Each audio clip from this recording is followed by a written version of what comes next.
UP और उत्तराखंड की खबरों के लिए एबीपी गंगा को सब्सक्राइब करें और बेल आइकन दबाएं। उपचुनाव में पार्टी की जीत को पुख्ता करने के इरादे से मुख्यमंत्री ने तमाम व्यस्त कार्यक्रमों के बीच न केवल प्रचार के लिए समय निकाला बल्कि जनसंवाद को बुलंद करते हुए भरपूर प्रचार किया।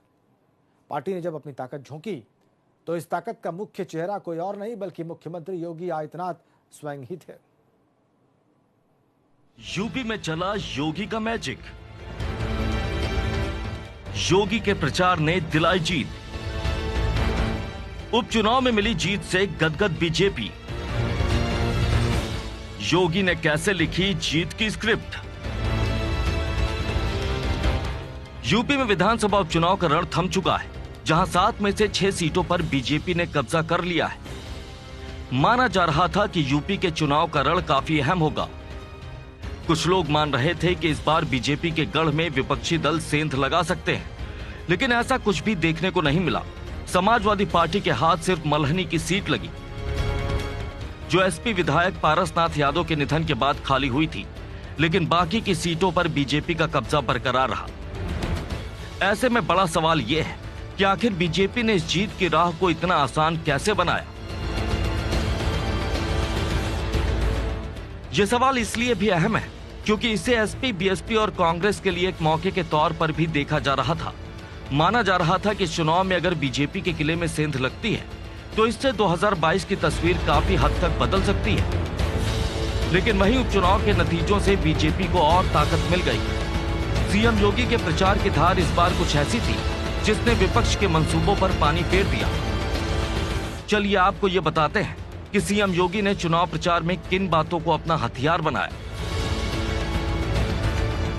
सीएम योगी ने विपक्ष पर सीधा हमला बोला, विपक्ष पर भेदभाव करने का आरोप लगाया, विपक्ष पर अपराधियों को संरक्षण देने का आरोप लगाया, नौकरी में भेदभाव और जातिवाद का आरोप लगाया, पुरानी सरकारों पर रोजगार न देने का आरोप लगाया, गुंडों और बदमाशों पर कड़ी कार्रवाई का दावा किया, कोविड-19 से लड़ने का मुद्दा उठाया, गरीबों तक योजनाओं का फायदा पहुंचाने का मुद्दा उठाया।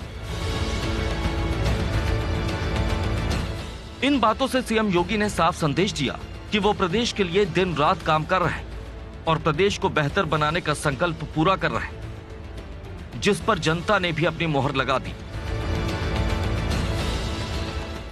बिहार के अंदर सभी कयासों को पूरी तरीके से दूर करते हुए आज के परिणाम ने एक बार फिर से साबित कर दिया है कि चाहे वह बिहार विधानसभा का चुनाव हो या देश के अंदर विभिन्न राज्यों के उपचुनाव, मोदी है तो मुमकिन है। इस कहावत को इस देश की जनता जनार्दन ने एक बार फिर से चरितार्थ किया है। भले ही सीएम योगी आगे भी जीत का दावा कर रहे हों, लेकिन ये भी सच है कि ये जीत इतनी आसानी से मिल गई क्योंकि विपक्ष की ओर से उपचुनाव में ज्यादा कोशिशें नहीं की गई। आपको टुंडला के एसपी उम्मीदवार का बयान सुनाते हैं, जिनका साफ कहना है कि अगर अखिलेश यादव उनके लिए प्रचार करते तो तस्वीर शायद कुछ और ही होती। अगर माननीय अखिलेश जी अगर हमारी रैली हो जाती तो और ज़्यादा व्यवस्था बढ़िया हो जाती।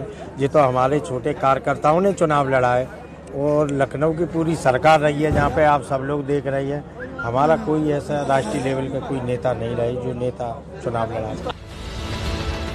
आपको भले लग रहा हो कि टुंडला के एसपी उम्मीदवार की बात में दम नहीं है, लेकिन गौर से देखें तो पता चलेगा कि उनका कहना बिल्कुल सही है।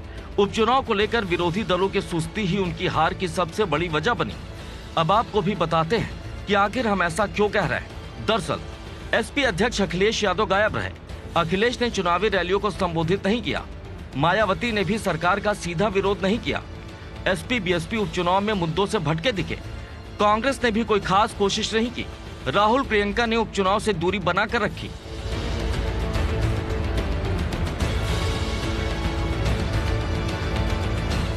एक और सीएम योगी का हर विधानसभा क्षेत्र में जाकर पार्टी के लिए चुनाव प्रचार करना, पूरी ताकत झोंकना और सभी सीटों पर जीत के लिए पूरा दम लगाना साफ दिख रहा था, तो दूसरी ओर विपक्षी दलों ने इस उपचुनाव के लिए सुस्त रवैया ही अख्तियार रखा। इसी का नतीजा अब सबके सामने है। जहां बीजेपी जीत के जश्न में डूबी हुई है, तो वहीं सरकार के खिलाफ मोर्चा खोलने वाले विपक्षी दलों के खेमे में मायूसी पसरी हुई है। Bureau report, ABP Ganga.